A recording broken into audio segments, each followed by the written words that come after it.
Oke, kita saat ini sudah live ya. Oke, kita sudah live di webinar Zoom sama di Facebook ya. Mungkin kalau yang sudah hadir, mungkin kita sapa dulu. Selamat siang menjelang sore nih ya. Kita mulai aja kelas pastinya. Kita mulai aja kelas pasti paham investasi bersama CGSMB Sekuritas Indonesia. Mungkin saya perkenalkan diri terlebih dahulu ya. Perkenalkan, nama saya Wisnu Adi Kumara, saya dari tim Digital Business dari CGS CIMB Sekuritas Indonesia. Kita di sini akan membahas kelas pasti ya, pasti untuk umum. Nah, biasanya sih memang kalau dari CGS itu ada dua kelas pasti ya, yaitu kelas pasti untuk nasabah dan kelas pasti untuk umum. Nah, untuk saat ini yang kita akan bahas ya temanya yaitu adalah anti FOMO investasi sekarang ya. Jadi itu yang akan dibahas oleh Mbak Ellen ya dari tim research retail dari CGS yang Sekuritas Indonesia. Nah, mungkin saya share screen dulu ya. Jadi kita sambil apa namanya mengenal lebih jauh ya bersama kami ya. Jadi kalau misalnya Bapak Ibu yang mungkin sudah mengetahui atau yang belum mengetahui website resmi kita atau sosial media kita, silakan aja lihat di website resmi kita di cgsmb.co.id/home ya. Jadi kalau misalnya di sini Bapak Ibu bisa melihat dari informasi-informasi yang kita sudah lampirkan ya, seperti kayak jadwal kelas edukasi, berita-berita terupdate gitu ya, lalu berita-berita terupdate dan mungkin rekomendasi ya. Ya mungkin sayang banget kalau Bapak Ibu tidak mengikuti atau tidak menyimak dari website kita gitu ya. Karena kalau di sini secara lengkap Bapak Ibu. Jadi kalau misalnya kita lihat di sini di jelajah ini ada jadwal kelas edukasi dan minggu lalu kita ada namanya SPM ya, Sekolah Pasar Modal yang diadakan oleh CGCMB dengan Indonesia Stock Exchange atau mungkin yang kita kenal adalah Bursa Efek Indonesia ya. Jadi kemarin khusus nasabah atau calon nasabah kita pelajarin terkait produk-produk yang di pasar modal beserta edukasi cara menggunakan aplikasi dari kita seperti itu. Oke, lalu selanjutnya di sini juga ada berita pasar modal yang kita update ya setiap harinya. Jadi kalau misalnya mungkin Bapak Ibu yang join pada siang hari ini yang sudah mungkin sudah bertransaksi ya atau pernah berinvestasi di saham seperti itu ya. Kita juga menyiapkan berita-berita terupdate sebenarnya kalau misalnya Bapak Ibu kunjungi di website kita gitu. Lalu kita di sini juga ada edukasi investasi. Nah, ini tuh untuk Bapak Ibu yang bisa melihat seperti artikel kita yang kita update juga gitu. Jadi kita kemas secara ini ya mudah ya, apa itu tentang investasi, cara mengolah dana, lalu right issue itu apa gitu ya, lalu dividen itu bagaimana ya dari emiten sampai ke investor, kita mengemasnya dengan secara menarik dari artikel kita seperti itu. Lalu untuk pembuka rekening itu caranya gampang banget ya. Jadi bisa klik register di sini. Nah, untuk register di sini, pembuka rekening caranya, Bapak Ibu kalau misalnya mau buka akun, siapkan aja IKTP ya, lalu masukkan alamat email yang aktif, seperti ini. Lalu masukkan kata sandi. Nah, ini pastikan aja ada huruf besar 1, ada angka ya, dan minimal 8 karakter. Lalu masukkan kembali, dan pastikan passwordnya sama dengan password di atas ya. Jadi ini password benar-benar baru ya. Jadi bukan password Gmail yang saat ini digunakan. Ini benar-benar password yang baru yang baru digunakan gitu ya. Jadi Bapak Ibu bisa membuatnya sesuka hati atau sesuai dengan keinginan seperti itu. Lalu klik register di sini, nanti akan terima untuk link aktivasi ya melalui Gmail. Nah, untuk informasi lebih lanjut untuk pembuka rekening, Bapak Ibu bisa langsung hubungin aja ke tim CSO kami di WhatsApp di 0815 1180 4883 atau bisa email ke tim CSO kita di jk.cso@cgscmb.com. Dan untuk jam kerja di kami ya, di tim CSO kami itu dari jam 8.30 sampai jam 16.30. Jadi Bapak Ibu kalau ada pertanyaan terkait platform kita atau pertanyaan seputar bicara pembuka rekening seperti itu ya. Jadi bisa langsung tanyakan saja di tim CSO kami. Oke, mungkin itu saja dan di sini sudah ada Mbak Ellen ya yang siap untuk memaparkan materi pada siang hari ini. Mungkin Mbak Ellen langsung saja, waktu dan tempat dipersilakan.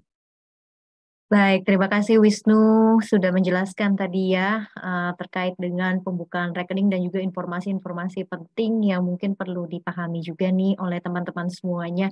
Sekali lagi selamat siang semuanya, senang sekali saya Ellen Gracia, Retail Research Analyst CGS CIMB Sekuritas bisa kembali menyapa semuanya di siang ini ya tentunya. Apa kabar? Semoga dalam keadaan yang baik ya. Karena tentunya nih sudah memasuki bulan September, pastinya tetap semangat dan semangat kita tentunya harus semakin meningkat ya di bulan yang baru ini. Karena hari ini kita akan membahas terkait topik yang juga sangat menarik dan pastinya cukup lekat nih dengan kehidupan kita sehari-hari. Nah, yang juga menjadi perbincangan di kalangan teman-teman semua ya mungkin ya, kalau mungkin pernah dengar nih terkait dengan istilah FOMO atau fear of missing out ya. Nah, sebetulnya dalam investasi sendiri, bagaimana sih investasi tanpa berasa FOMO atau fear of missing out? Karena fear of missing out ini sebenarnya cenderung negatif ya, bukan hal yang positif begitu. Tidak hanya investasi, tapi dalam kehidupan sehari-hari, alangkah baiknya kita nih jangan fear of missing out atau FOMO. Oke, nah sebelum kita mulai, saya kembali mengingatkan untuk teman-teman yang ada pertanyaan bisa langsung bertanya di kolom Q&A di Zoom. Nanti kita akan jawab bersama di akhir presentasi dan juga bagi yang ingin membuka rekening saham tadi juga sudah disampaikan ya oleh Mas Wisnu seperti apa mekanismenya. Bisa juga melalui scan barcode yang ada di sini nih untuk lebih lanjutnya terkait dengan pembukaan rekening CGS CIMB secara online. Oke, langsung saja kita mulai ya. Sudah tidak asing lagi nih memang yang namanya dengan kata FOMO atau fear of missing out nih. Apa sih itu FOMO? FOMO ini adalah rasa takut merasa tertinggal ya karena tidak mengikuti aktivitas tertentu nih. Jadi rasanya tuh bawaannya tuh cemas terus juga takut ya karena ketinggalan nih, takut ketinggalan kereta lah ibaratnya nih ya.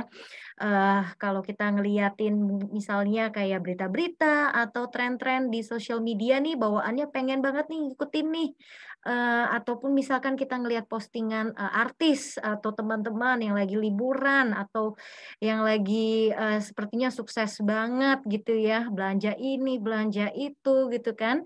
Kita lihat di sosmed nih rasanya kok kita belum ya bisa melakukan hal yang itu. Nah, itu tuh yang namanya rasa FOMO nih teman-teman ya, karena di persepsinya bahwa kok orang lain bersenang-senang dan juga menjalani kehidupan yang lebih baik daripada kita, sementara kita enggak. Itu yang namanya dikatakan FOMO ya. Jadi memang sebenarnya penggunaan sosial media sekarang baik itu Instagram, TikTok, YouTube itu sebenarnya memang ada unsur-unsur negatifnya juga nih kalau kita tidak lebih wise atau bijak ya untuk memahaminya. Nah, biasanya FOMO ini yang sering dialami oleh kalangan millennials. Nah, kalau kita mungkin boleh flashback nih, saya berikan contoh ya dalam hal investasi. Mungkin waktu kita pandemi COVID-19, waktu kita semua nih lagi di rumah aja, kan kita nggak bisa ngapa-ngapain tuh, kita cuma di rumah aja, jadi kan kita juga penggunaan sosial medianya meningkat sekali ya. Pokoknya tidak lepas lah dari sosial media, toh kan juga nggak bisa kemana-mana, nggak bisa keluar, nggak bisa cari hiburan yang lain gitu. Nah, mungkin waktu itu tentu kita ingat ada lonjakan investor yang begitu signifikan yang didominasi oleh kalangan millennials. Mungkin kalau teman-teman ngelihat ada nih yang posting-posting ya soal, wah udah cuan berapa persen nih dari saham nih, setiap hari kok rasanya kok cuan terus gitu ya. Nah kitanya tuh rasanya tuh pengen ikutan gitu, kok bisa ya dia cuan kok saya enggak gitu kan. Nah itu tuh juga yang dikatakan tuh FOMO ya, salah satu contoh FOMO dalam hal berinvestasi. Jadi memang sosial media again ini tidak hanya merubah kehidupan kita sehari-hari, memudahkan kita dalam pekerjaan ataupun dalam berinteraksi, tapi juga ini memiliki unsur-unsur yang bisa merubah perilaku atau pola pikir kita. Nah, itu dia yang namanya kita harus lebih wise lagi, lebih bijaksana lagi agar kitanya juga jangan FOMO. Nah, tapi kita tidak akan membahas terkait dengan FOMO secara lebih luas lagi, kita akan bahas FOMO dalam sisi investasi. Oke, nah memang tidak bisa dipungkiri juga nih karena perilaku FOMO ini dipengaruhi dari gaya hidup sempurna yang tadi saya sebutkan ya di sosial media. Kalau kita lihat nih memang seperti aku di sosial media kok semuanya kok perfect banget gitu ya, sempurna semua ya. Toh kan orang nggak mungkin ngeposting hal-hal yang negatif di sosial media, orang akan cenderung posting hal-hal yang positif di sosial media. Nah itu dia mengapa kita penting juga untuk mengetahui tujuan finansial kita masing-masing. Semua orang itu pasti berbeda. Ada yang misalnya pengen membeli rumah, ada yang nonton konser kah, jalan-jalan, atau memang pengen investasi untuk mengembangkan bisnis agar lebih sukses lagi, atau untuk pendidikan, lalu juga ada yang untuk traveling misalkan ya. Jadi kita perlu tahu lagi tujuan finansial kita di masa depan itu seperti apa, dan itu pun untuk pastinya memahami kapasitas kita dan kemampuan kita tuh seperti apa sih dalam bisa mencapai tujuan finansial kita di masa depan. Nah, next-nya gejala FOMO tuh seperti apa? Tadi sudah saya singgung-singgung sedikit ya, sepertinya tuh ibaratnya tuh gejala-gejala FOMO tuh kayak nggak mau gitu, jangan sampai ketinggalan lah daripada yang lain gitu ya, harus terdepan, harus ikut terus. Nah, itu salah satu gejala FOMO yang tadi saya sudah singgung. Nah, kemudian juga tidak bisa lepas dari media sosial, itu juga salah satu gejala FOMO. Lalu berusaha mengikuti tren, seperti yang tadi saya sudah sampaikan tadi, memaksakan diri membeli barang tertentu agar tidak ketinggalan zaman. Nah, ini dia nih, ini yang juga cukup bahaya ya teman-teman, yang memaksakan diri tidak tahu kapasitasnya itu sampai mana, dipaksakan nanti malahnya jadinya rugi ataupun jadi pengeluarannya boros. Nah, itu salah satu bahaya dari FOMO. Kemudian sulit untuk menolak ajakan orang lain. Jadi kayak dikit-dikit, "Ya ikut deh pokoknya, gue harus ikut deh, pokoknya saya harus ikut terus deh." Jadi apapun yang orang lain tawarkan, misalkan ada tawaran investasi, kita belum belajar, kita belum pahami resikonya seperti apa, kita main ikut-ikutan saja. Nah, padahal kan resiko yang ditanggung kan yang nanggung masing-masing begitu ya. Nah itu dia, salah satu gejalanya dan juga, bahayanya dari FOMO. Lalu kemudian adalah keinginan untuk diakui di media sosial. Nah, ini mungkin banyak sekali ya dari millennials nih yang, ya pokoknya, harus ikut deh, pokoknya harus jangan sampai ketinggalan tren deh. Yang penting, followers bisa naik atau likes tuh bisa naik, atau sekarang mungkin yang lagi ngetren nih, centang biru, orang lain beli centang biru misalkan, karena centang biru kan sekarang bisa dibeli ya di Instagram ya. Nah, saya juga ikutan deh, beli centang biru. Nah, itu dia. Padahal, mungkin sebenarnya nggak butuh-butuh banget centang biru gitu ya, soalnya juga tidak relate gitu dengan pekerjaannya atau tidak relate dengan, kebutuhannya sehari-hari begitu ya. Nah, itu dia nih, salah satu yang perlu diperhatikan juga nih dari, sekian banyaknya gejala FOMO yang sebenarnya itu juga berdampak negatif bagi kehidupan kita sehari-hari. Oke, itu tadi gejalanya. Nah, sekarang kita berbicara terkait dengan, mental. Mental, manusia sendiri ya, ini bukan mental investor saja, tapi ini mental kita secara, biologis lah ya, secara memang sebagai manusia itu ada yang namanya fear and greed nih, teman-teman ya. Ini memang suatu sifat yang sungguh-sungguh emosional yang juga bisa membawa pengaruh besar di kehidupan kita sehari-hari.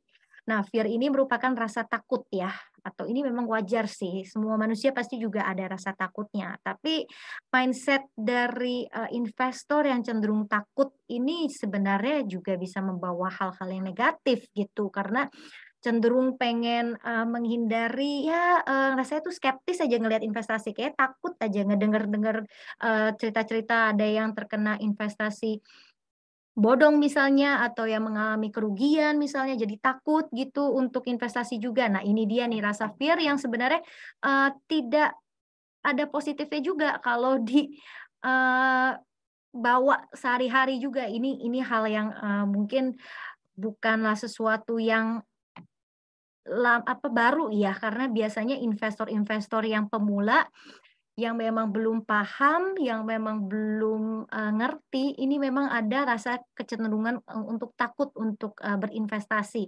Nah, selain itu, selain investor pemula, investor-investor yang sebenarnya sudah lama ya untuk berinvestasi atau punya pengalaman yang buruk, ini juga kecenderungannya punya rasa fear atau rasa takut untuk mengambil keputusan lagi gitu ya, untuk ya ada juga yang dulu mungkin pernah investasi nih selama 2 tahun, tapi karena rugi atau cut loss, terus nggak mau investasi lagi. Nah, ini salah satunya nih, kenapa ya? Karena tadi rasa fear ini. Bahkan, rasa fear ini bisa juga membuat pikiran investor tuh jadi nggak rasional nih, teman-teman.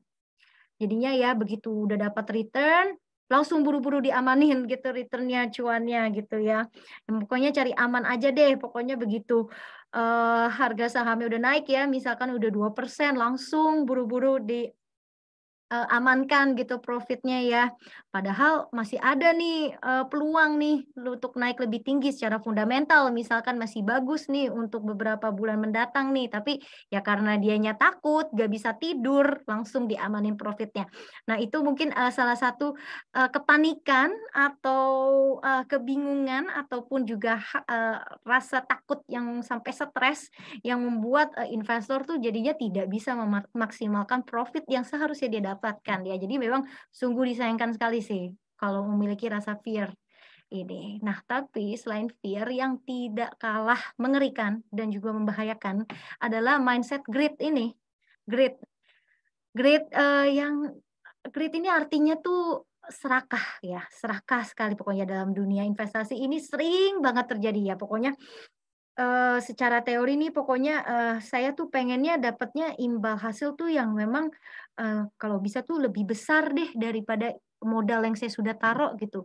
Jadinya memiliki ekspektasi yang tinggi sekali gitu ya. Nah, ini biasanya memang muncul, untuk investor-investor yang nggak sabaran gitu, yang nggak sabaran, yang pengennya tuh cepet kaya lah pokoknya, baru investasi berapa sih, paling 6 bulan, setahun, tapi pengennya tuh return-nya bisa 2 atau sampai 3 kali lipat. Ya tidak semudah itu juga gitu kan, yang namanya investasi kan, sebenarnya kan dunia investasi itu dinamis gitu ya. Jadi tidak ada tuh yang namanya, dalam waktu singkat sudah dipastikan gitu, cuannya bisa berpuluh-puluh kali lipat itu tidak ada. Nah, itu dia yang akhirnya membuat banyak juga orang-orang yang memutuskan, atau mengambil keputusan investasi yang salah gitu ya. Misalkan jadinya tergoda gitu menerima tawaran investasi yang, eee, misalkan return-nya nih ditawarkan 50% begitu ya dalam waktu 3 bulan gitu, dia ngambil aja gitu, dia dia oke aja gitu ngikutin padahal dia nggak tahu resikonya seperti apa gitu ya. Nah, itu dia mungkin, hal-hal yang perlu diperhatikan, terkait dengan mindset fear and greed, tapi lebih lengkapnya lagi nih, kita lihat memang, ini tidak lepas lagi ya dari yang namanya siklus rat race cycle ya. Jangan sampai kita juga terjebak nih dalam rat race cycle, di mana seseorang tuh terus bekerja keras untuk mendapatkan uang, tapi keadaan dan kehidupannya tetap sama. Jadi tidak ada improvement atau peningkatan sekalipun, sama-sama aja. Udah melakukan nih, udah investasi, udah belajar sana, belajar sini, tapi ya tetap aja tidak berubah keadaan. Nah, itu dia. Makanya semuanya dimulai dari yang namanya takut hidup tanpa uang, akhirnya memotivasi giat untuk bekerja, kemudian kerja keras, setelah itu akhirnya mendapatkan penghasilan. Tapi ya gitu, dipakai lagi buat berbelanja dan bersenang-senang. Lalu ya gitu, muter lagi gitu siklusnya ya, jangan sampai kita kayak gitu ya. Nah, next-nya terkait dengan rate race sendiri, ini yang digunakan untuk menggambarkan kondisi keuangan seseorang yang memang belum mencapai financial freedom. Jadi orang yang sudah sukses dalam finansial, yang sudah mencapai kebebasan finansial itu tidak akan yang namanya terjebak dalam lingkaran setan seperti ini ya teman-teman ya. Pokoknya sudah work hard, sudah dapat duitnya, sudah dapat, pemasukan setiap bulan, habis lagi, pulang lagi, kerja lagi, terus dapat lagi, habis lagi, nggak kayak gitu ya, nggak kayak gitu siklusnya. Buat orang-orang yang sudah mencapai, kebebasan finansial, mereka tidak akan terjebak dalam siklus seperti ini. Nah, oke, contohnya nih, kita harus bangun pagi, bekerja berangkat kerja, kemudian mendapatkan gaji, membayar cicilan, beli ini itu untuk gaya hidup kita. Namun di akhir bulan sudah tidak ada tabungan lagi dan akhirnya kita berhutang. Nah, ini yang namanya akhirnya berutang ini adalah salah satu dampak dari siklus rat race. Nah, apakah pertanyaannya kita mau hidup terus dalam jebakan seperti ini? Kan enggak dong. Lalu juga lama lagi kita mau stuck di siklus seperti ini? Ya tentunya nggak mau lama-lama dong. Nah, ini mungkin 2 pertanyaan yang perlu direnungkan untuk teman-teman semua ya. Karena memang kita perlu tahu juga ada banyak orang yang memang sedang terjebak dalam siklus rat race ini. Tapi semua ada solusinya. So don't worry, investasi memang menjadi salah satu jawaban ya. Oke, perbedaan mindset antara orang yang sudah mencapai kemerdekaan finansial atau kebebasan finansial, memang mindset-nya ini beda dengan orang yang masih belum mencapai milestone seperti itu. Nah, untuk orang-orang yang kaya memang mereka punya mindset yang sangat-sangat berbeda ya, dalam hal investasi pun, dalam hal menabung pun beda. Kemudian mereka tuh biasanya cenderungnya kalau orang kaya nih memiliki perusahaan dan mempekerjakan orang yang pandai dan cerdik, yang baik dari hard skill dan soft skill nih dua-duanya memang orang-orang yang betul-betul dilihat dari 2 aspek itu. Kemudian pada saat, kondisi sulit pun mereka biasanya ya tidak give up, mereka akan lebih baik lagi gitu, mindset-nya tidak pantang menyerah. Nah, kemudian yang paling penting lagi ini adalah mereka memiliki mindset adalah, we don't work for money, but money work for us. Nah, itu dia salah satunya adalah dengan cara memanfaatkan passive income dari investasi. Nah, kalau orang-orang yang belum berhasil memang, itu kondisinya sebaliknya ya dengan orang-orang yang tadi sudah berhasil tadi. Nah, di saat kondisi sulit pun biasanya mereka cenderung give up nih, karena itu tadi, tidak sabaran atau mungkin memiliki gejala FOMO juga, itu juga salah satu yang bisa menyebabkan, mengapa orang-orang yang belum berhasil ini biasanya stuck gitu di siklus-siklus seperti rat race tadi. Nah, ini dia beberapa mindset yang mungkin terkait dengan, pengelolaan uang ya, yang perlu dipahami oleh teman-teman semua. Oke, kenapa sih investasi itu penting banget? Karena kita juga selamanya nggak mudah nih teman-teman, ada saatnya nanti kita juga akan memasuki usia yang sudah tua, sudah lanjut, sudah pensiun, dan Indonesia sendiri juga memiliki batas pekerjaan sampai usia 55 tahun. Nah, asumsinya nih kalau kita sudah tidak bekerja lagi, pendapatan kita tuh gimana sih nantinya? Nah, itu juga perlu dipikirkan ya, kita mau makan dari mana kalau misalkan eee, nantinya kita sudah tidak ada, pendapatan lagi nih secara bulanan gitu. Nah, itu dia salah satunya yang bisa didapatkan adalah dengan berinvestasi sejak dini. Kita kumpulkan dulu ya selama kita muda, selama kita masih dalam keadaan usia yang produktif. Karena nanti kalau sudah bekerja lagi, kita perlu pikirkan pendapatan kita dari mana. Oke, yang perlu diprioritaskan sebelum berinvestasi adalah 2 hal ini, kewajiban dan keinginan. Kewajiban versus keinginan. Nah, apa sih hal-hal yang wajib? Ya, yang kita butuhkan sehari-hari pastinya, yang memang hal-hal mendasar. Contohnya seperti rumah, pakaian, makanan, minuman, biaya sekolah, biaya kesehatan itu adalah hal-hal yang wajib kita penuhi dalam sisi finansial yang memang perlu kita siapkan.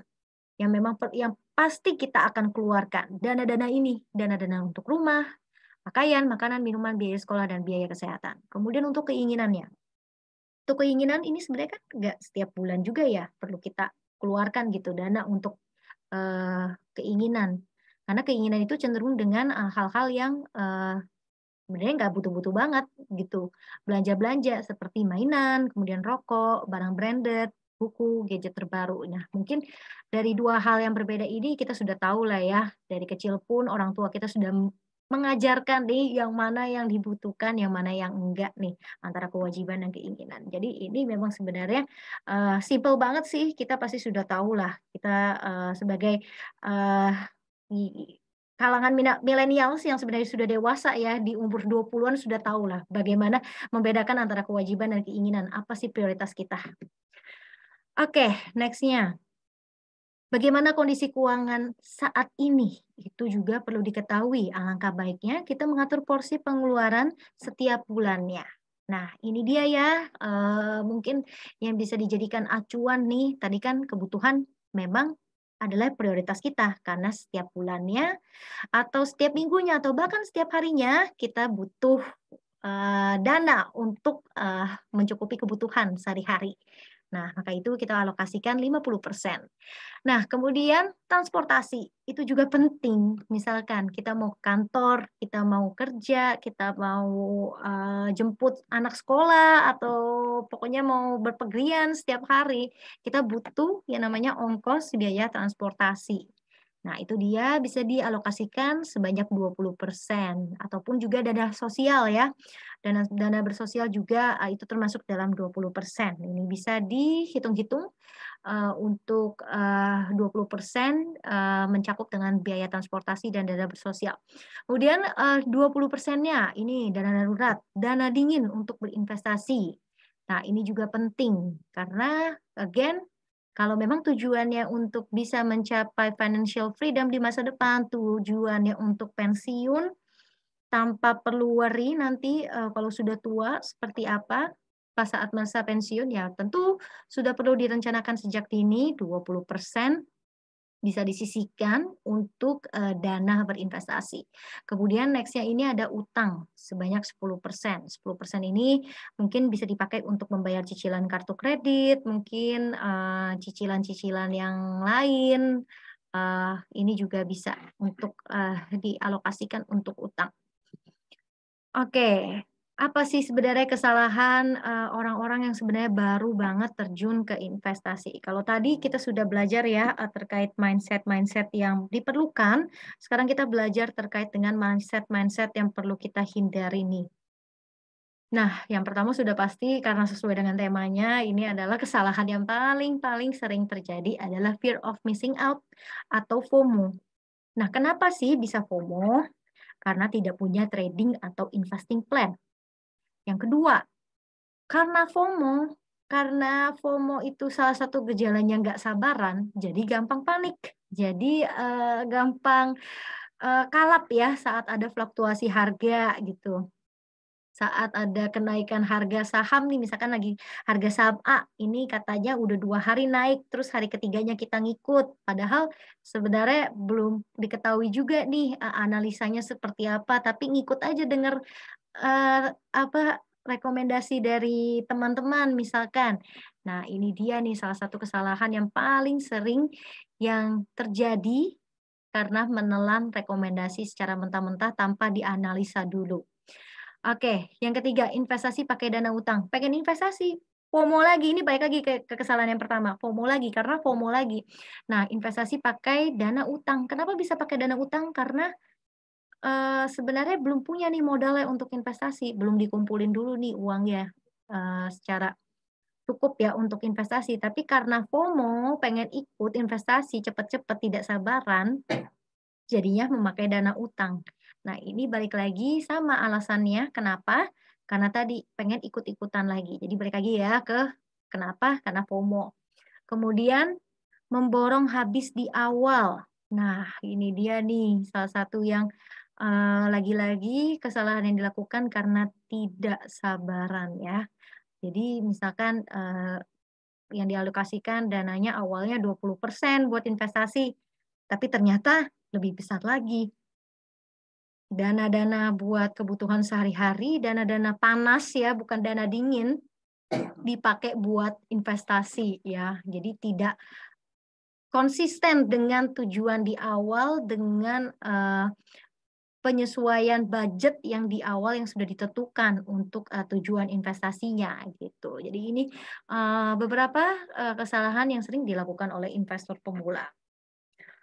Oke, kemudian tadi kita sudah tahu ya apa saja yang perlu dihindari. Nah, jika memang saham menjadi instrumen investasi yang dipilih, apalagi sih yang perlu kita tahu? Nah, ini dia balik lagi kalau misalkan investasi yang kita perlu ketahui adalah jangan tujuannya saja yang kita ketahui, tapi diri kita juga yang kita perlu ketahui, kita tuh orangnya seperti apa sih? Kita tuh, profilnya kayak gimana gitu, jati diri kita sebagai investor tuh seperti apa, karena ada 4 ya. Di sini, tidak semuanya benar teman-teman, ada yang benar, ada yang salah ya. Tapi kita akan bahas satu-satu, nanti kita akan, coba, tentukan yang mana yang benar, yang mana yang salah.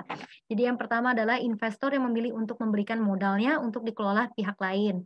Nah, ini biasanya, contoh-contoh investor yang ya dia karena masih belum begitu paham, akhirnya memilih reksadana ya, karena kalau reksadana kan kita sudah mempercayakan dana kita, portofolio investasi kita untuk diinvestasikan oleh, namanya perusahaan manajer investasi. Nah, tapi again kalau reksadana sama saham tuh berbeda, dari segi return dan risk-nya juga berbeda. Nah, karena kemungkinan return yang didapat juga belum tentu semaksimal seperti saham dan juga, investor itu sebenarnya juga kadang juga tidak tahu sih dananya diinvestasikan ke mana. Nah, mungkin itu untuk investor pemula ya, tapi kalau misalnya kita belajar lebih dalam lagi terkait reksadana, bisa dilihat juga sih, untuk portofolio saham-saham yang diinvestasikan.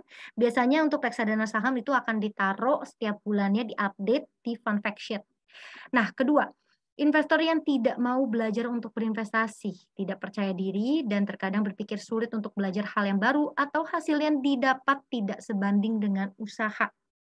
Nah, ini sudah jelas salah ya. Kalau yang tadi ya masih benar-benar saja sih, dia lebih memilih untuk, membeli reksadana itu masih dibenarkan, tapi kalau yang ini memang, sebenarnya tidak benar ya. Karena yang namanya dunia investasi, kita sebagai investor kita harus terus belajar dan terus meng-upgrade diri. Kemudian investor yang berpikir mereka belum punya cukup uang. Jadi mereka mikir, "Ah, belum ada modal buat investasinya, kayaknya belum bisa deh alokasiin, 20% buat investasi aja sepertinya belum bisa deh." Karena mereka terusnya tuh cenderungannya adalah berpikir, jadi investor itu harus punya modal yang banyak, baru bisa ngehasilin return yang juga banyak, enggak gitu, enggak semuanya kayak gitu ya, karena investasi pun juga sekarang yang modalnya dari kecil-kecil pun lama-lama menjadi besar, itu return-nya juga bisa maksimal, asalkan kita juga pengen memaksimalkan diri, meng-upgrade diri untuk terus belajar. Kemudian investor yang sedang belajar dan telah belajar untuk berinvestasi. Nah, ini biasanya investor yang memang sudah komit banget untuk, belajar berinvestasi dan memang sudah mencoba untuk berinvestasi ya. Dia percaya dengan kapasitasnya sendiri, dia percaya dengan kemampuannya sendiri, dan, dia sadar bahwa mereka itu tidak bisa mengalahkan yang namanya market, gitu loh. Jadi memang mereka sangat paham, orang-orang seperti ini sangat paham kalau yang namanya investasi itu ada up and down-nya. Ada kalanya kita, cuan, ada kalanya kita juga nggak cuan gitu ya, mereka sangat sadar, begitu.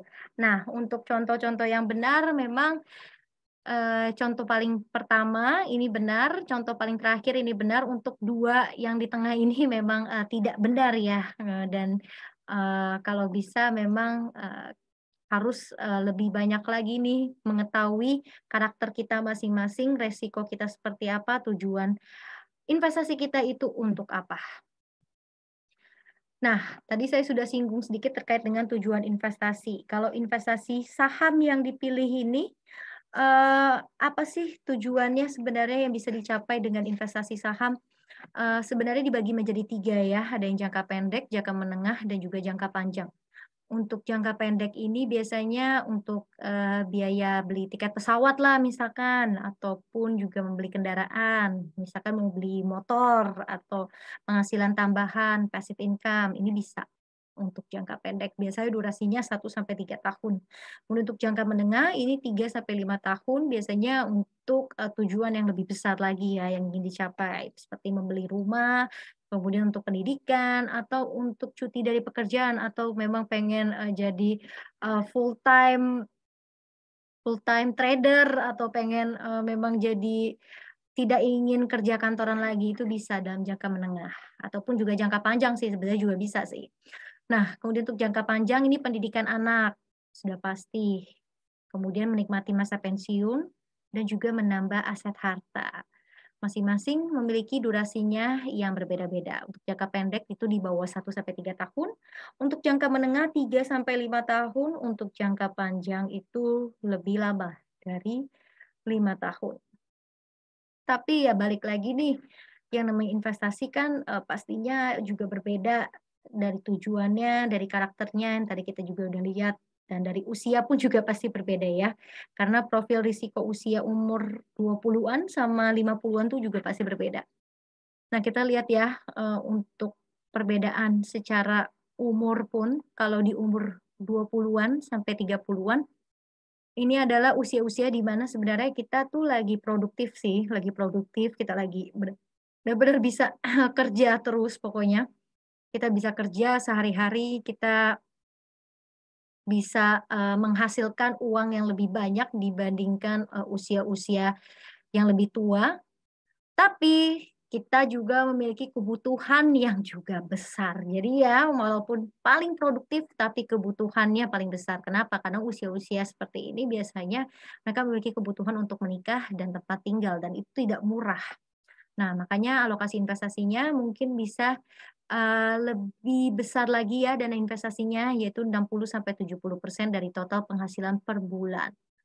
Begitu. Nah, karena apa? Karena kalau mereka ingin mencapai yang namanya tujuan finansialnya seperti menikah dan tempat tinggal, juga itu biayanya tidak sedikit. Makanya mereka harus lebih sabar lagi, lebih bisa menabung lagi lebih banyak untuk bisa mencapai, tujuan finansial seperti menikah dan juga membeli rumah. Kemudian usia 30 sampai 40 tahun, ini saatnya biasanya umur-umur ketika sudah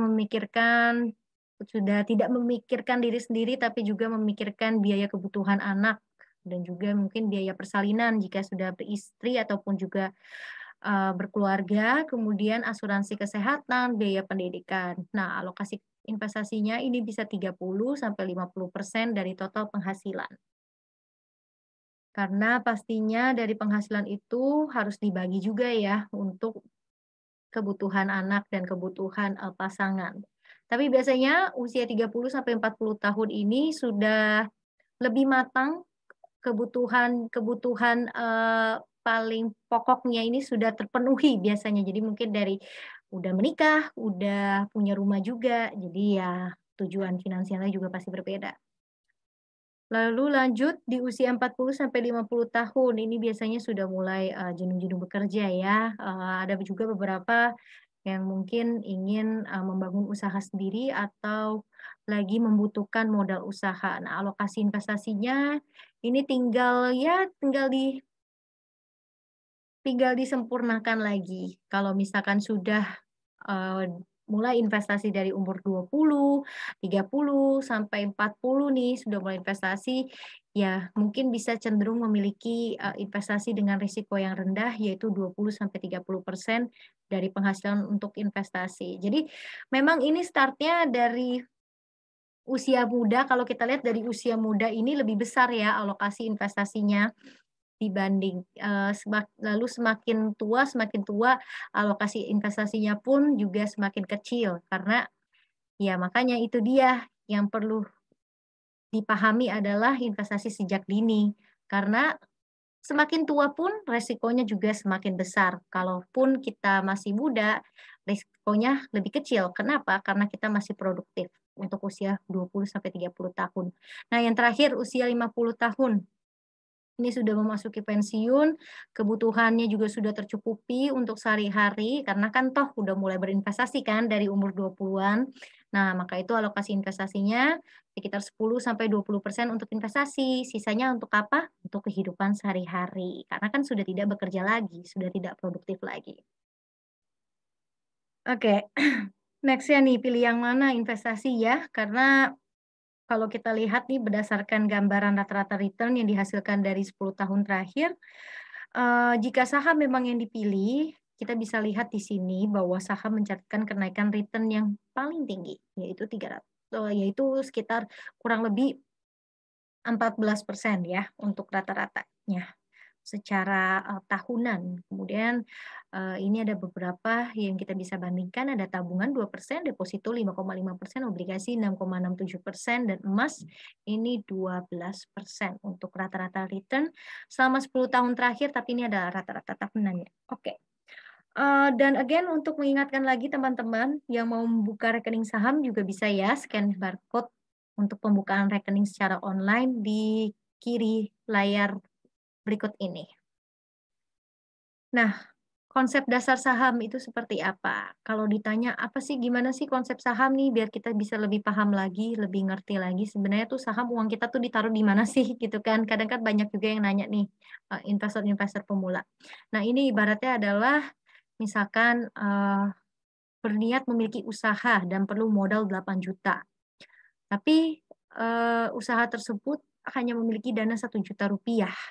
Nah, untuk itu, si pemilik usaha mengajak 7 orang lainnya untuk menanamkan modal sebesar 1 juta rupiah. Sehingga setiap orang yang memiliki usaha tersebut atau 7 orang itu memiliki saham senilai 1 juta rupiah. Ibaratnya seperti itu. Jadi orang-orang yang ikutan menanamkan modal itu adalah investor, ya. Karena mereka menanamkan modal sebesar 1 juta rupiah, sehingga mereka pun juga mempunyai kepemilikan saham di usaha ini senilai 1 juta rupiah, sama seperti modal yang sudah ditaruh dari awal. Nah, kemudian usahanya ini sudah berkembang dan nilainya jadi 16 juta. Tadi kan awalnya kita lihat di sini 8 juta. Sekarang udah naik nih 16 juta, udah 2 kali lipat. Alhasil tidak hanya si pemilik usaha saja nih yang usahanya 2 kali lipat, sebenarnya investor-investornya juga 2 kali lipat gitu, tapi mungkin nominalnya berbeda ya.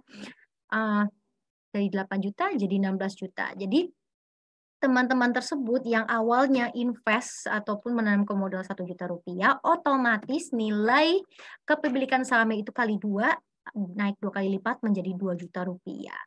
Nah, karena merasa sudah profit, sudah mengalami kenaikan sebesar 2 kali lipat, maka mereka menjual sebagian atau seluruh sahamnya untuk merealisasikan profitnya, sehingga modal yang tadinya di awal ditaruh 1 juta rupiah bertambah 2 juta rupiah. Jadi mereka mengalami keuntungan sebesar 1 juta rupiah gitu.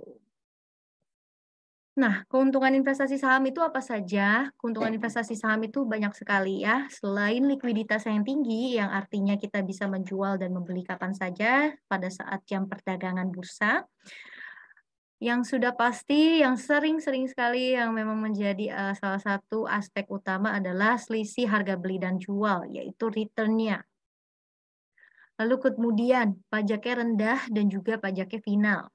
Dan pembagian keuntungan yang dibagikan perusahaan kepada pemegang sahamnya, kepada pemegang sahamnya, yaitu dividen. Dividen ini biasanya didapatkan setelah jadwal-jadwal pembagian dividen yang diumumkan oleh emiten masing-masing. Nah, kemudian diatur dan diawasi oleh OJK, oleh regulator, jadi memang ini legal ya, investasi saham itu investasi yang legal dan aman, dan pastinya adalah dapat memiliki bisnis suatu perseroan dengan modal yang relatif kecil. Karena investasi pun bisa dimulai dengan modal sekecil Rp100.000. Oke, do's and don'ts investasi saham, apa saja yang perlu dilakukan, apa yang tidak boleh dilakukan, apa yang perlu kita perhatikan, dan apa yang perlu kita hindari. Yang pertama adalah ketika investasi itu harus dipastikan dana investasi yang kita taruh adalah dana dingin, dana yang nganggur, bukan dana panas, bukan dana yang sebenarnya perlu kita keluarkan gitu ya. Contohnya, misalkan sudah tahu itu dana buat bayar uang listrik rumah gitu, memang buat uang listrik rumah, tapi dipakai untuk investasi. Nah, itu salah satu contoh yang mungkin perlu diperhatikan. Kemudian yang kedua, investasi dianjurkan untuk mendiversifikasi saham ke dalam portfolio. Jadi pentingnya sangat-sangat penting yang namanya diversifikasi. Jangan all in di satu saham. Harus ada diversifikasi. Taruhlah 2 atau sampai 3 saham gitu ya, jangan semua di satu saham. Yang ketiga, menggunakan atau belajar analisa fundamental dan teknikal. Jadi tidak hanya serta-merta mendengarkan rekomendasi saja, tapi juga kita menganalisa sendiri suatu saham ini pergerakannya mau kemana, arah bisnisnya seperti apa, kinerjanya seperti apa, itu nanti akan lebih lengkap lagi kita akan lihat di slide berikutnya ya. Kemudian yang tidak boleh dilakukan atau yang dihindari adalah memakai dana hutang atau dana yang diperlukan dalam jangka pendek atau keperluan mendesak. Ini sama. Jadi yang harus dilakukan adalah, yang harus dipakai adalah dana yang menganggur, dana dingin. Lalu yang kedua, semua dana dimasukkan kepada satu saham saja. Nah, itu juga jangan. Tadi kan juga kita sudah melihat ya, yang paling penting adalah mendiversifikasi portfolio kita. Yang ketiga, mendengar gosip dari orang yang tidak mempunyai kapasitas di pasar modal. Ini dia. Maka itu pentingnya kita menggunakan ataupun juga belajar analisa fundamental dan teknikal agar kita tidak mendengar rekomendasi serta-merta. Oke, ini adalah salah satu contoh contoh kasus bagi seseorang yang memang rutin melakukan investasi setiap bulannya ya dengan penghasilannya di 15 juta rupiah, lalu dia mulai mengalokasikan 10 sampai 13% setiap bulannya untuk berinvestasi. Misalkan saja ya, ini adalah saham yang dipilih adalah saham BBRI. Alokasi investasinya ini 1 juta rupiah. Pokoknya dia rutin saja, rajin saja berinvestasi 1 juta rupiah di BBRI. Nah, hasil investasi di akhir tahun itu seperti apa? Dengan asumsi dia rutin berinvestasi 1 juta rupiah dan tidak pernah diambil dan juga tidak pernah dimacem-macemin. Pokoknya dia terus saja investasi, pokoknya 1 juta rupiah per bulan aja. Intinya seperti itu. Nah, total modal investasi 1 tahunnya itu di 17,8 juta dengan return investasi 1 tahun pergerakan BBRI secara year to date ini di 11,3%, kita asumsinya segini. Nah, keuntungan yang didapatkan 2 juta rupiah. Sehingga total hasil investasinya ini di 19,8 juta rupiah. Dengan asumsi, again, sekali lagi yang perlu dicatat adalah dana investasi sebesar 1 juta rupiah itu mutlak ditaruh tiap bulan, tidak pernah dijual dan tidak pernah diapa-apain. Maka returnnya ini juga cukup lumayan ya dengan kenaikan harga saham BBRI di 11,3% dalam 1 tahun, maka dia bisa mendapatkan return sebesar 2 juta rupiah. Ini dia mungkin salah satu contoh yang perlu diperhatikan terkait dengan konsep investasi saham per bulannya. Nah, tadi kan kita sudah membahas lagi terkait dengan memilih saham yang tepat itu memang ada caranya ya. Dan bagaimana kita tidak perlulah dikit-dikit mendengarkan rekomendasi dari orang, tidak perlu serta-merta cuma dengerin rekomendasi orang, padahal belum tentu juga itu pasti benar. Makanya kita perlu belajar yang namanya analisa fundamental dan teknikal. Nah, ini dia analisa fundamental dan teknikal. Ada 2 hal yang memang jelas berbeda antara fundamental dan teknikal. Fundamental ini biasanya dipakai untuk investasi jangka panjang, sementara teknikal ini dipakai untuk investasi jangka pendek atau yang namanya trading ya. Makanya ada dua jenis investor juga nih. Apakah Anda investor, apakah Anda traders? Nah, ini balik lagi ke tujuan. Tuh. Apakah Anda yang memang melihat untuk jangka panjang, investasi untuk jangka panjang, atau untuk yang jangka pendek? Nah, perbedaan lebih lengkapnya ini, kita lihat memang baik analisa fundamental dan teknikal secara mindset pun berbeda. Tadi antara durasi pun juga berbeda, jangka panjang, jangka pendek. Lalu untuk tujuan ataupun juga aspek yang diperhatikan dalam hal fundamental dan teknikal atau perbedaan investasi dan trading adalah dalam hal investasi biasanya lebih fokus pada kinerja finansial perusahaan. Kalau untuk trading itu lebih fokus pada pergerakan harga sahamnya. Nah, biasanya investor-investor yang melihat secara long term ini akan cenderung memilih saham dengan perusahaan yang berfundamental baik. Namun untuk yang trading pun berbeda karena ingin memaksimalkan return secara jangka pendek, maka yang saham-saham yang dipilih untuk traders ini biasanya saham-saham perusahaan yang harganya memang berpotensi naik dalam jangka pendek. Maka dari itu mindset-nya pun berbeda. Untuk investor yang melihat secara fundamental biasanya mereka buy and hold. Untuk traders atau yang memang tujuannya untuk trading dan melihat secara teknikal, mereka akan buy and sell. Jadi begitu. Nah, analisa fundamental dan teknikal. Secara mindset pun, secara filosofi ya, kalau kita boleh ngomong, ini ibaratnya juga berbeda. Kalau di investing atau investor itu perlu diingat ya, kalau kita boleh quote dari kalimat ini, "In investing, always remember that Rome was not built in a day." Jadi di dunia investasi atau dunia sebagai investor ya, yang memang melihatnya secara long term, akan melihat bahwa yang namanya profit itu tidak akan bisa didapatkan dalam waktu 1 sampai 2 hari saja ya, ada waktunya nih dalam jangka panjang, mungkin bisa dalam beberapa bulan atau bertahun-tahun ya, seperti investor-investor ternama yang kalau kita ingat kayak Warren Buffett gitu ya. Nah, mereka bisa nih nge-hold saham sampai bertahun-tahun baru merasakan return-nya itu nanti belakangan. Nah, itu dia mindset dari investor. Nah, kalau traders tuh berbeda. Always remember that Hiroshima and Nagasaki were destroyed in a day. Kalau yang namanya traders udah pokoknya tujuannya memang untuk jangka pendek, yang namanya cuan, itu kalau bisa diamanin dulu sesegera mungkin. Karena kalau memang memaksimalkan profit dalam waktu 1 sampai 2 hari saja, ya lebih baik ya memang langsung dimaksimalkan saja, diamankan saja. Karena yang namanya pergerakan saham tidak setiap hari naik, ada naik dan turunnya. Jadi kalau untuk traders ya lebih mengamankan profit saja begitu ya, sesuai dengan return pergerakan secara harian maupun juga mingguan. Nah, pernah nggak sih kita ngalamin, ketika beli saham, kok harganya turun terus, di-hold kok makin turun, terus kok makin cut loss gitu ya, selama berbulan-bulan gitu ya. Misalkan nih kalau memang kita tujuan investasinya buat jangka panjang, kita sudah, setahunan lah, 2 tahun lah kita nge-hold saham ini kok turun terus ya. Nah, apa sih sebenarnya salahnya tuh di mana sih? Nah, ini adalah salahnya mungkin di pemilihan sahamnya nih secara fundamental ya. Nah, gimana sih memang untuk agar kita nggak salah pilih saham?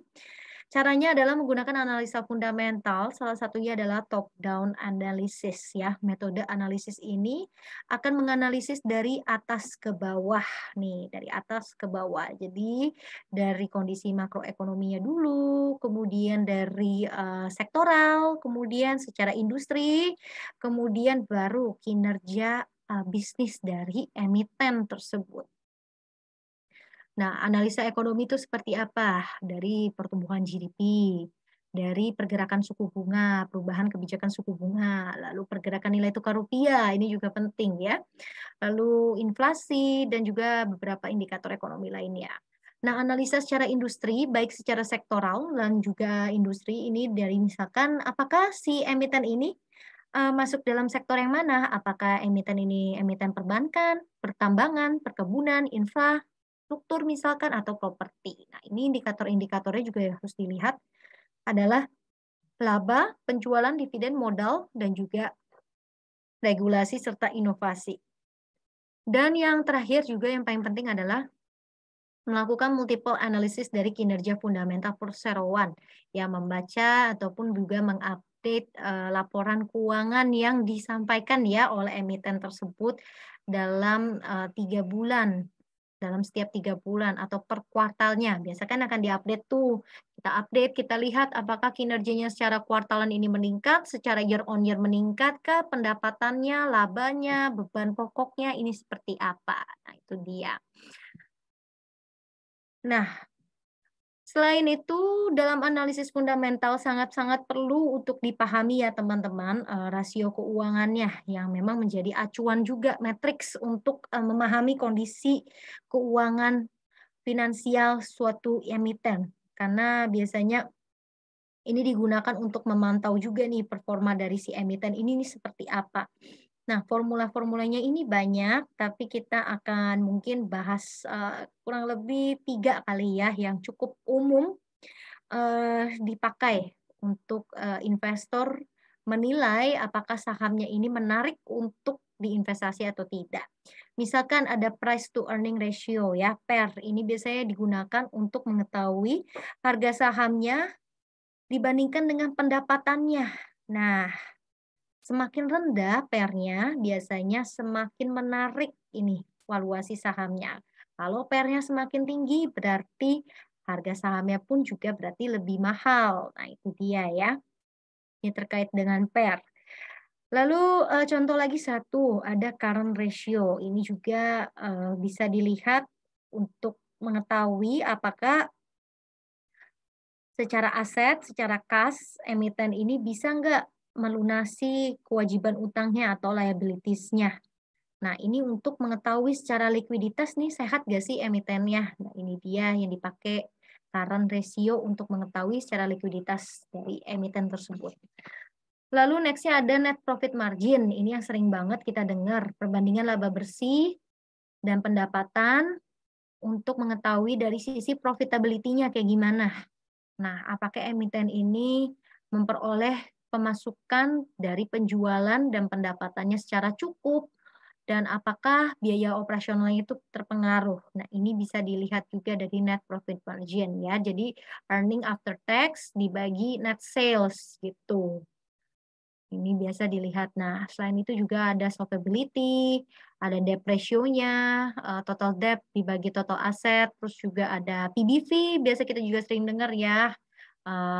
Untuk mengetahui ini juga mirip sama Persi, valuasi, secara valuasi, untuk mengetahui cara valuasi ini seperti apa. Kemudian juga ada total asset turnover, ini dari net sales-nya, sama average total asset ini seperti apa. Nah, berikutnya, ketika kita sudah menganalisa prospek suatu saham secara jangka panjang, tapi kita masih bingung kapan eksekusinya tuh gimana sih, kita harus ngapain? Nah, kalau ini udah beda lagi, bukan analisa fundamental, tapi analisa teknikal. Tapi memang dalam analisa teknikal yang biasa digunakan saat trading, ada beberapa hal yang bikin kadang kebingungin nih, yaitu masalah timingnya. Kapan sih entry-nya, kapan sih masuknya, kapan sih belinya, kemudian kapan sih kita exit keluar, kapan sih kita jualnya, dan kemudian kapan sih kita tetap hold atau kita ya nggak perlu ngapa-ngapain, kita tetap hold aja, kita tunggu nih sahamnya naik atau enggak. Nah, ini dia daripada galau terkait dengan timing ini, maka dari itu analisis teknikal di sini yang menjadi jawabannya ya dari setiap pertanyaan-pertanyaan ini nih. Oke, asumsi-asumsi analisis teknikal. Biasanya nih, segala variabel yang mempengaruhi pasar sudah dicerminkan dalam pergerakan harga.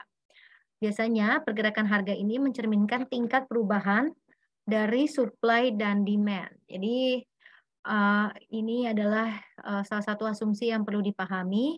Dan yang kedua, ini yang paling sering terjadi adalah harga cenderung bergerak di dalam tren sampai ada kekuatan yang mempengaruhinya. Jadi memang secara tren kita harus lihat apakah nih trennya lagi bullish atau lagi bearish secara teknikal. Kemudian pola pergerakan harga akan terulang kembali karena tindakan manusia juga berulang. Psikologi manusia pada dasarnya sama dalam mengantisipasi keadaan pasar. Saya kasih contoh satu, misalkan saham-saham batu bara. Itu adalah saham-saham cyclical.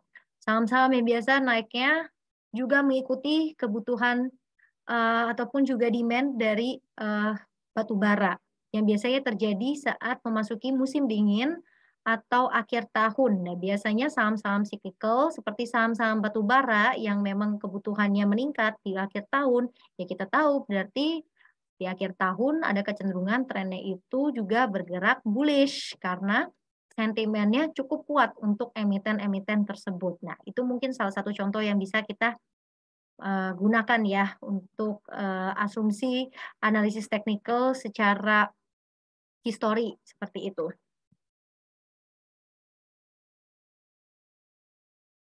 Oke. Dalam dunia trading ada grafik yang sering kita juga temui ya. Ada yang namanya candlestick nih, tapi yang memang perlu kita lihat adalah batangnya ataupun juga barnya. Ada 4 komponen yang perlu kita perhatikan. Yang pertama ini ada open. Open adalah harga pada saat perdagangan saham dibuka. Kemudian juga ada low, harga terendah yang terjadi pada perdagangan di hari ini. Ada harga high, harga tertinggi yang terjadi pada perdagangan di hari itu. Lalu juga harga close, sebesarnya harga saham pada saat penutupan. Nah, ini kebetulan karena memang ada kendala sedikit ya di bagian slideshow-nya. Mungkin untuk candlestick-nya kita akan bahas secara singkat saja ya, karena kebetulan tidak muncul nih di slideshow-nya. Oke, sudah muncul. Oke, untuk candlestick-nya ini juga menunjukkan seberapa jauh harga saham setelah mengalami pergerakan di hari itu juga. Jadi apabila ukuran badan candlestick-nya ini sedang memanjang, berarti ini momentum perdagangannya juga sedang menguat. Apabila candlestick-nya ini cenderung dalam mengecil ya, atau kecil nih, atau biasa bahkan kan cuma segaris doang nih kelihatannya. Nah, berarti ini momentumnya juga cenderung dalam posisi yang pelan. Nah, kemudian dalam grafik candlestick ini juga ada 2 warna, ada yang merah, ada yang hijau. Nah, ini biasa kalau di sini kan cuma ada hitam putih. Nah, ada yang hitam, ada yang putih.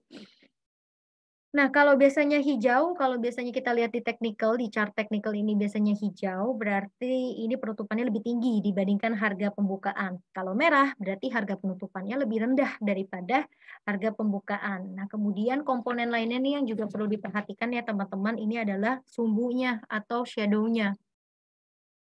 Ini jadi indikator juga apakah harga saham itu mengalami penurunan secara momentum. Dan kalaupun misalkan shadow-nya ini biasanya mengarah ke atas, jarum gitu yang membentuk jarum ke atas, ini biasanya ada momentum kenaikan yang cukup tinggi ya, momentum ataupun juga biasanya ini didorong oleh volume beli yang cukup tinggi gitu. Kalau misalkan shadow-nya ke bawah gitu panjang, nah itu juga sebaliknya berarti ini ada momentum jualan yang besar sekali gitu. Nah, biasanya di analisa teknikal kita juga sering dengar ya terkait dengan support dan resistance. Support adalah harga yang tidak dapat ditembus ataupun juga bisa berbalik naik nih. Jadi ini area yang kritis lah ibaratnya, area yang perlu diperhatikan gitu, jangan sampai ke bawah lagi. Itu untuk support. Nah, biasanya support itu menjadi area-area untuk entry point nih teman-teman. Jadi support ini biasa bisa dijadikan kesempatan ya buat kita masuk di suatu saham.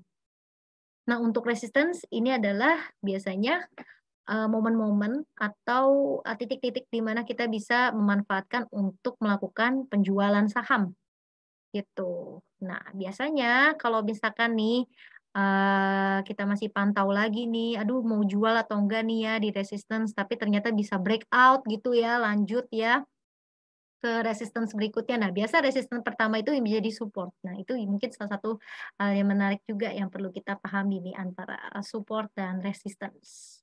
Ini dia ya. Gitu. Misalkan di sini ya kan di garis hijau ini.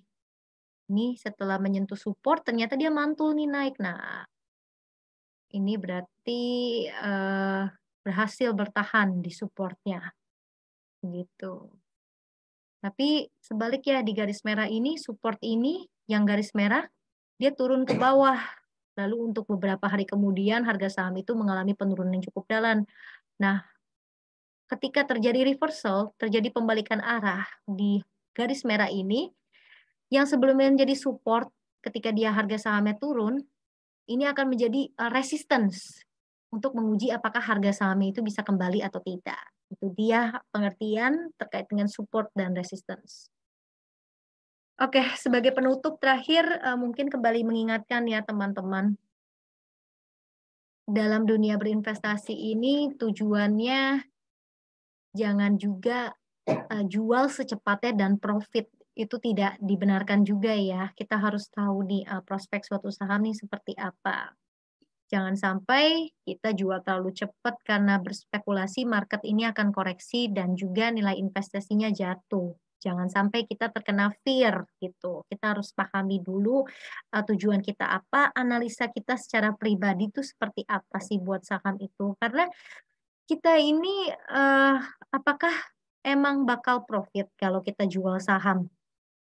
Apakah bakal langsung profit jika jual saham? Kan enggak juga gitu ya. Bisa aja ketika kita hold suatu saham, saham itu bisa terus memberikan return yang lebih besar lagi. Contohnya seperti Bill Gates, apakah Bill Gates pernah jual Microsoft? Itu tidak pernah gitu. Jadi memang fokus investor adalah bukan terkait dengan pergerakan harga sahamnya pas hari market itu juga atau hari perdagangan itu juga, tapi adalah pendapatannya, kinerjanya, labanya secara kuartalan, secara tahunan itu seperti apa. Karena kalau fundamentalnya itu naik, maka harga sahamnya pasti ngikut naik. Itu sudah mutlak akan mengikuti. Jadi memang kita harus memiliki mindset yang sama seperti owner usaha ya. Kita harus melihat secara jangka panjang. Kita tidak boleh gampang mengambil keputusan yang salah ataupun juga keputusan secara singkat gitu.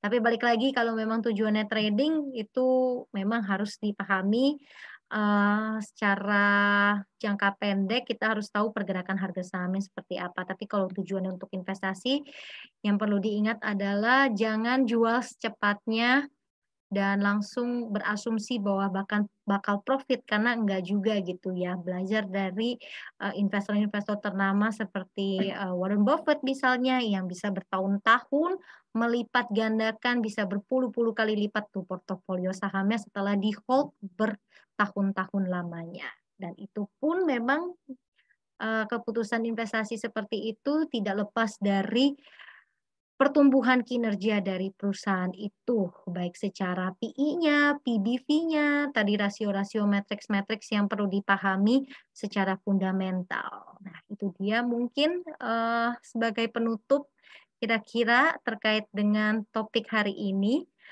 Saya kembalikan kepada Wisnu. Wisnu? Oke, thank you banget Mbak Ellen. Tadi kita bahas secara lengkap banget ya terkait materi kita. Tadi menyinggung FOMO ya, menyinggung FOMO. Lalu kalau misalnya kita ikut-ikutan itu kan pasti ada kecenderungan atau ada ketakutan bahwa kita apa namanya mengalami kerugian gitu ya. Nah, mungkin Mbak Ellen punya tips nih atau untuk investor pemula, misalnya dia mempunyai dana misalnya sebagai contoh 1 juta atau 5 juta gitu ya. Nah, sebagai Mbak Ellen sendiri, kalau misalnya ada budget segitu atau misalnya budgetnya lebih ya gitu ya, untuk investor pemula itu lebih cocok dialokasikan di satu saham atau ada di berapa saham, Mbak Ellen? Mungkin boleh dijawab. Sudah pasti diversifikasi itu penting banget, jangan all in di satu saham. Itu sudah mutlak mau ujian lagi, tujuannya apa gitu. Tujuannya mau jangka panjang, jangka pendek, mungkin jangka pendek ya sah-sah saja ya, mungkin satu saham. Tapi kalau untuk tujuannya jangka panjang, investor pemula bahkan, sudah pasti harus diversifikasi. Tapi diversifikasinya juga jangan banyak-banyak ya, misalkan kayak lebih dari 5 saham, itu kan juga pusing ya investor pemula kan. Karena kan again kita harus analisa lagi secara fundamental dan juga teknikalnya. Jadi yang disarankan itu paling-paling ideal 2 sampai 3 saham untuk strategi diversifikasi portofolionya nih, Wisnu. Oke, mungkin ini pertanyaan terakhir sih Mbak Ellen. Cara mengatur psikologis portofolio ya kan? Mungkin kalau investor pemula itu atau baru uh, terjun ke market itu kan pasti ketika lihat portofolio awalnya udah stres gitu ya. Atau kalau misalnya tadi Mbak Ellen juga menyebut kalau misalnya dia memiliki beberapa saham gitu ya, itu kan pasti kalau misalnya merah semua kan pasti stres gitu ya. Mungkin kalau misalnya mending ada satu yang hijau gitu untuk. Nah, bagaimana sih untuk mengelola psikologis kita terutama di industri capital market? Harus dipahami dulu tuh Wisnu, ini pertanyaan menarik banget by the way. Kalau misalkan saham yang memang kita sudah beli, saham yang memang kita sudah investasikan, kita harus benar-benar tahu nih komitmen kita di saham itu seperti apa. Nah itu balik lagi ke analisis fundamental ya. Kita tahu nggak nih secara fundamental ke depannya ini kinerjanya akan membaik atau enggak gitu. Jangan sampai kita memang investasi saham itu tidak dipikirkan secara fundamental, terus ketika merah kita jadi worry gitu kan ya. Makanya itu dia penting banget nih belajar fundamental nih teman-teman nih. Salah satunya dengan cara mengikuti kelas pasti ya, paham investasi dari CGS CIMB Sekuritas. Karena ketika harga sahamnya merah tapi kita firm, kita confident dengan analisa fundamental kita udah tahu secara fundamental ini prospeknya bagus, kita tidak akan worry, kita tidak akan terganggu secara psikologis. Kita malah justru lebih tenang gitu loh. Oh ya udah market merah tapi saya tahu nih ke depannya prospek usahanya, bisnisnya nih akan bagus gitu loh.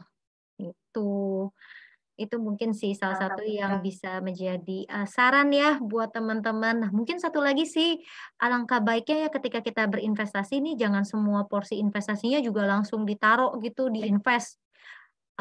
Sebenarnya ya kalau misalnya kita punya dana lebih ya buat investasi, boleh nih disiapin nih teman-teman buat dana averaging down. Averaging down ya. Jadi ketika kita ngelihat ini secara teknikal kayaknya nih di-support nih bisa rebound nih gitu ya. Kayaknya saya bisa nih averaging down nih di support yang sekarang nih ya, biar kita juga, minusnya nggak dalam-dalam banget nih misalkan. Nah itu bisa dipakai dengan strategi averaging down. Jadi kira-kira itu Wisnu. Mhm. Oke deh, berarti kalau secara kita eh, apa namanya kita rangkum gitu ya, Mhm. bahwasanya kita harus mengenal salah satu perusahaan kita yang sebelum kita invest kita harus kenal dulu perusahaan tersebut apa.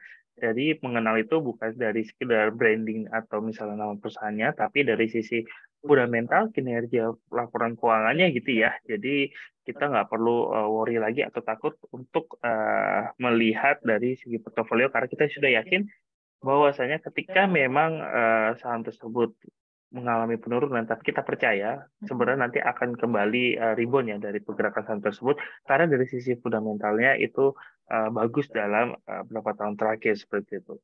Oke, Mbak Ellen, terima kasih banyak membawakan materi pada siang hari ini sangat ini ya, sangat lengkap banget ya. Hmm.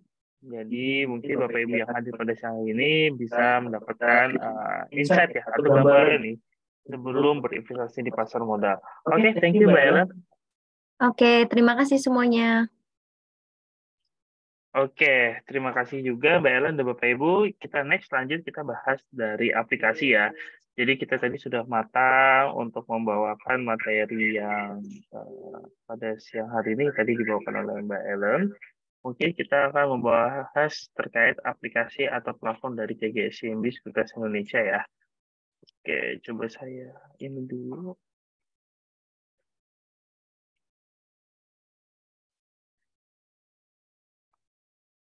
Oke, saya screen ya.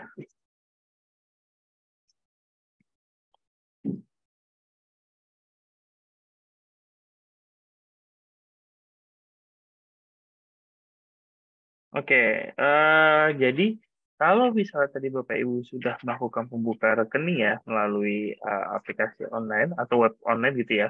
Jadi semua pembukaan rekening kita itu dilakukan secara online ya. Jadi tidak perlu datang ke kantor, tidak perlu memerlukan pengirikan dokumen fisik ya. Jadi cukup di tempat Bapak Ibu saat ini, di kursi yang saat ini Bapak Ibu sedang menonton kelas pasti ya, itu bisa melakukan pembukaan rekening secara online dan mudah melalui laptop, melalui smartphone, itu bisa melakukan pembukaan rekening ya. Jadi nggak ada alasan bahwasannya susah untuk berinvestasi. Jadi semuanya itu sudah digunakan, semua itu sudah serba digital. Oke, jadi kita coba login di sini ya. Jadi kalau misalnya Bapak Ibu sudah melakukan pembukaan rekening, itu akan dikirimkan user ID, password beserta PIN ya. Jadi mungkin kita akan bahas. Nah, oke, yang saya tampilkan di sini adalah menu market info dan market watch ya. Jadi kalau misalnya kita klik market info, lalu di sini ada market watch, ini menampilkan dari apa namanya 4 order book yang bisa digunakan untuk eksekusi jual atau beli. Nah, di sini kalau kita lihat ini terlampir 4 order book ya yang bisa kita beli. Nah, Bapak Ibu bisa menyesuaikan kira-kira mau beli saham apa dari 4 order book tersebut. Nah, kalau kita bisa lihat di sini ada beberapa harga mungkin yang bagi Bapak Ibu agak sedikit membingungkan ya. Nah, kalau ini adalah last trade, jadi harga terakhir saham tersebut ya, pembelian saham tersebut.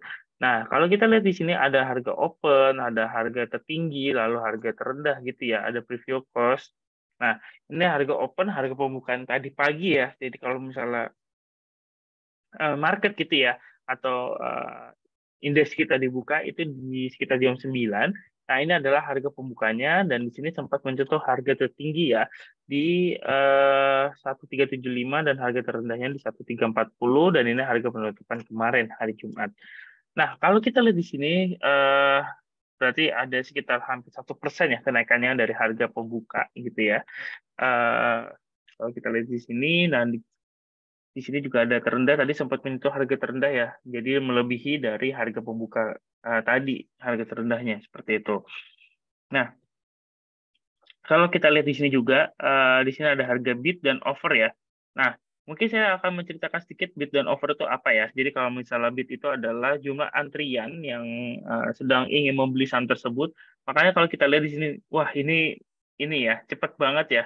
Tadi sekitar 800, lalu ada yang mengantri lagi. Berarti ada yang sekitar membeli di harga rendah ini. Ada yang ada yang menjual di harga lebih murah gitu ya. Makanya di sini di best bid ini adalah orang yang mengantri untuk membeli saham tersebut ya. Jadi di sini kita lihat antriannya cukup panjang ya. Cukup banyak gitu ya dari jumlah lotnya. Jadi kalau misalnya di harga 1375, cuma antriannya di sekitar 1200-an seperti itu. Dan kalau kita lihat di sini, nah sistem kami akan membaca dari jumlah antrian terbesar seperti ini ya. 21.376. Nah, ini adalah jumlah antrian terbesar dari di bid ya, di harga bid. Lalu di sini adalah jumlah antrian terbesar dari offer. Nah, ini adalah jumlah investor yang mengantri untuk menjual saham tersebut. Maka kalau misalnya kita coba order, itu statusnya masih open. Tidak langsung match karena apa namanya? Belum ada dari aksi jual beli saham ya. Jadi investor yang mempunyai uang itu apa namanya? Dia sedang menego di harga yang lebih murah, tapi kalau yang sudah membeli atau sudah memiliki saham tersebut gitu ya, itu ingin mendapatkan capital gain, maka dia mencoba di harga yang lebih mahal seperti itu ya. Kayak kita membeli ini ya, antara pedagang dan pembeli ya di pasar swalayan dan lain sebagainya seperti itu ya. Jadi atau di pasar tradisional. Jadi baru ketemu di harga yang cocok maka transaksi tersebut match seperti itu. Lalu kalau kita lihat di sini ada running trade ya. Jadi kalau running trade di sini saham-saham yang sedang running ya. Jadi ini adalah aksi dari pembelian atau penjualan saham. Jadi kalau misalnya kita lihat di sini, nah ini adalah simbol ini adalah sahamnya. Jadi ini adalah yang match di harga berapa, jumlah lotnya berapa, lalu aksinya apa. Jadi bisa kelihatan nih. Di sini adalah aksi investor, nih misalnya ada 90 lot yang membeli dan di sini aksinya beli atau jual gitu ya. Dan sahamnya apa itu bisa terlihat. Ini adalah running trade, itu adalah aksi jual beli yang dilakukan investor yang sudah match seperti itu dan masuk ke running trade. Nah, ini sekedar info aja ya. Jadi kalau misalnya melakukan pembuka rekening di CGS di Sekuritas Indonesia, itu tidak ada minimum deposit ya. Jadi bisa dilakukan secara apa namanya online, dan yang kedua adalah tidak ada minimum deposit seperti itu.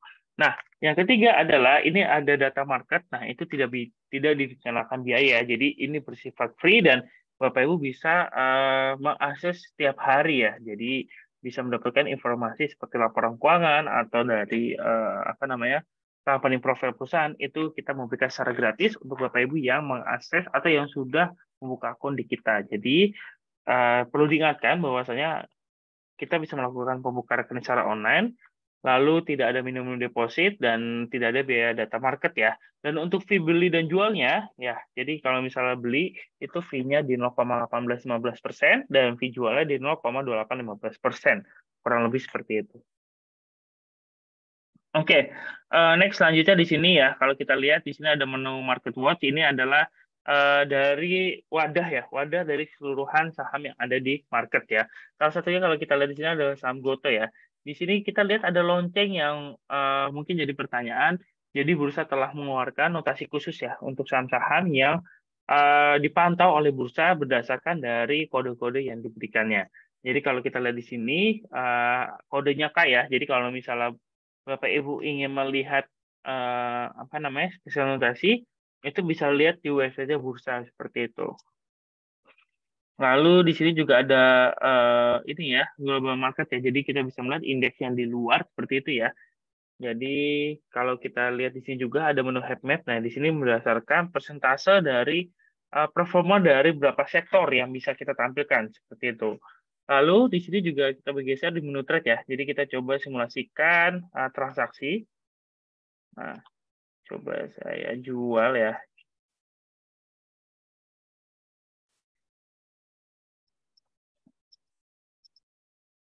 Oke, saya coba jual. Itu ya, coba saya jual situ.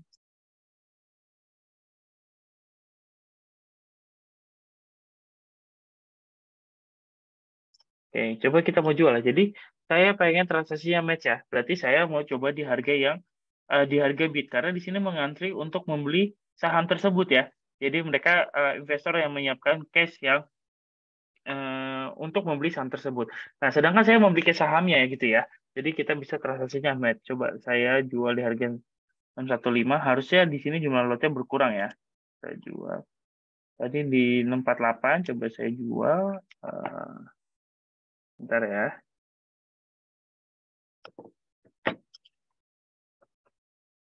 Oke, coba saya jual. Nah, harusnya berkurang. Oke, transaksi kita match ya. Jadi antara pembeli di sini dan penjual saling bertemu ya. Saling bertemu dan akhirnya transaksi tersebut match. Oke, jadi kalau bisa kita aksi melakukan jual dan beli itu gampang banget ya. Misalnya di sini kita beli saham Bumi ya sebagai contoh.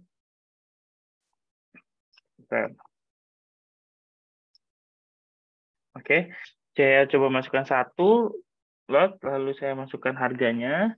Saya coba beli. Sebentar. Oke, di sini ada reject ya. Nah, di sini ada trading account no allowed to buy. Jadi kalau misalnya ini biasanya tadi kemarin saya menggunakan limit ya, jadi belum sempat dibuka untuk limitnya ya. Coba saya klik B lagi, apakah bisa? Oh, jadi saya ke reject terus ya.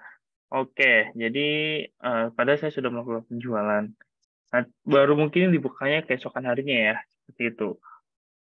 Oke, jadi kalau misalnya kita lihat di sini ada menu portofolio ya. Jadi kalau menu portofolio ini adalah aset kita dalam bentuk saham. Jadi kita bisa melihat di sini berapa keuntungan atau kerugian kita ya. Jadi di sini saya ada berapa saham ya yang rugi seperti itu ya. Jadi cara membacanya seperti ini. Jadi saya membeli di harga 64 perak dan saat ini harganya di 50. Jadi bisa dihitung berapa persentase kerugian saya kalau misalnya lihat persentasenya di sini ya. Sekitar 21% ya kerugian saya di saham Zing seperti itu. Lalu di saham Jata sekitar 9% dan total value saya dan atau total kerugian saya di sini ya itu sekitar 18% kerugian dari portofolio. Nah, itu tergantung dari jumlah value ya. Jadi kalau misalnya 18% punya 1 juta ya, lumayan ya Bapak Ibu ya, atau 10 juta gitu ya. Jadi sangat lumayan. Nah, makanya Bapak Ibu juga harus mengenal dari saham-saham yang akan Bapak Ibu beli seperti itu. Oke, di sini juga ada order info, jadi kita bisa melihat transaksi kita sebelumnya. Jadi kalau misalnya di sini saya lihat saham Bumi, bentar. Oke,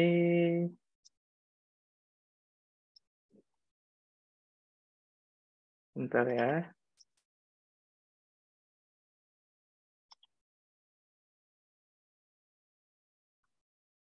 Oke, nah kalau di sini kan kita bisa lihat jumlah yang apa namanya? Jumlah yang kita pengen cari ya, saham-saham yang sebelumnya kita pernah lihat gitu ya, yang pernah kita transaksikan, ini akan terrecord di order search gitu ya. Jadi kita bisa mencari berdasarkan sahamnya atau order ID-nya. Lalu di sini juga ada order history ya, jadi kita bisa melihat saham-saham yang kita pengen search, tanggalnya kita bisa sesuaikan seperti itu. Nah, di sini juga ada menu full quote ya. Jadi kalau misalnya kita lihat di sini, menu full quote ini bisa melihat atau detail dari saham tersebut ya. Jadi kalau misalnya kita lihat, di sini ada BBCA, lalu di sini ada chartnya ya, lalu di sini ada DP price-nya, DP ordernya. Jadi ini kita bisa lihat dari ordernya berapa, price-nya berapa gitu ya, bisa terlihat di sini gitu. Lalu di sini ada running trade ya. Running trade ini khusus untuk saham BBCA aja, jadi tidak tertampil seperti kayak di market watch tadi ya. yang di sini kan kita lihat ya, menampilkan semua saham ya. Tapi kalau di menu full quote ini, kita bisa menganalisa apa aja yang terjadi dari saham tersebut ya. Nah, seperti contoh ini ya, ini ada yang melakukan jual di satu lot di harga 9.200. Jadi terlihat terfilter ya sahamnya BBCA saja seperti itu. Lalu di sini juga ada company profile dari saham yang sudah TBK ya pastinya ya. Jadi kita bisa menampilkan dari manajemen, lalu dari owner dan laporan keuangannya, kita bisa bergeser ke bawahnya itu tertampil juga. Nah, di sini juga ada menu top stock dan ini ya top gainers dan top loser ya. Jadi bisa kelihatan bahwasanya di sini yang sahamnya cukup signifikan kenaikannya atau yang penurunannya cukup dalam gitu ya. Ini akan ditampilkan untuk menjadi referensi kira-kira apakah saham tersebut layak dibeli atau tidak ya gitu ya. Untuk mengantisipasi kerugian atau bisa jadi Bapak Ibu menjadi referensi untuk mencari capital gain ya atau kesempatan ketika saham tersebut naik seperti itu. Lalu di sini juga ada activity bad lots, frekuensi, dan value ya. Ini terlampir semua. Lalu di sini juga ada client info. Nah, ini menampilkan dari user profile ya Bapak Ibu semua ya. Jadi kalau misalnya user profile ini bisa menampilkan dan di sini bisa juga melakukan penarikan dana. Nah, jadi ketika melakukan pembuka rekening itu pasti Bapak Ibu mendapatkan nomor RDN ya. Itu nomornya persis seperti nomor rekening tabungan gitu ya. Tapi bedanya adalah tidak bisa sama antara rekening tabungan dengan nomor RDN gitu ya.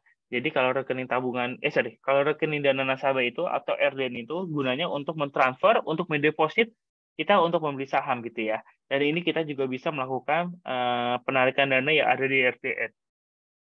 Nah, di sini caranya gampang banget. Kita bisa cek ya, available balance kita itu ada 46.000. Misalnya kita mau nyairin semua ya, atau sekitar 4 juta, itu bisa dicairin semua. Dan pastikan agar dananya dimasuki yang di hari yang sama, di CGCMB, cut off time-nya di jam 9.30. Tapi kalau misalnya, misalnya nih Bapak Ibu melakukan penarikan dana di atas jam 9.30, itu diprosesnya di keesokan hari ya, seperti itu ya. Jadi pastikan aja bahwasanya Bapak Ibu melakukan penarikan dananya sebelum jam 9.30 agar dananya dimasuk di hari yang sama. Untuk mengeceknya di withdraw history ya, jadi Bapak Ibu bisa cek lebih lanjut dari hasil penarikan dana seperti itu. Lalu di sini kita juga menyiapkan ya berita-berita terupdate ya Bapak Ibu ya. Jadi kalau misalnya ini bisa cek aja berita-beritanya dan di sini juga ada chart ya Bapak Ibu. Kita bisa melihat pergerakan saham tersebut dari maksimum atau 1 hari, 2 hari, 1 bulan dan 3 bulan ya. Itu bisa disesuaikan oleh Bapak Ibu. Bahkan di sini juga bisa menggunakan 2 tema ya, tema gelap dan tema terang ya, yang nantinya Bapak Ibu juga bisa gunakan tergantung dari kenyamanan Bapak Ibu ketika menggunakan platform kami. Oke, sampai sini ada yang ingin bertanya Bapak Ibu sebelum kita tutup kelas hari ini?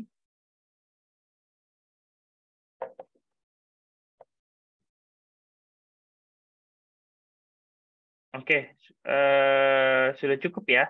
Baik, terima kasih Bapak Ibu yang telah mengikuti kelas pasti Paham Investasi bersama 3SMB Sekuritas Indonesia. Sampai jumpa di kelas pasti selanjutnya dan tetap stay tune terus sosial media kita atau website kita ya. Untuk website kita di cgscmb.co.id/home dan untuk Instagram kita di cgscmb.id. Nah, biasanya kita di situ ada live di pagi hari ya jam 8 pagi itu nanti Bapak Ibu bisa join aja. Kita biasa bahas market atau berita-berita terkini seputar pasar modal. Thank you Bapak Ibu dan sampai jumpa di kelas pasti selanjutnya. Terima kasih telah hadir dan mengikuti kelas pasti hari ini.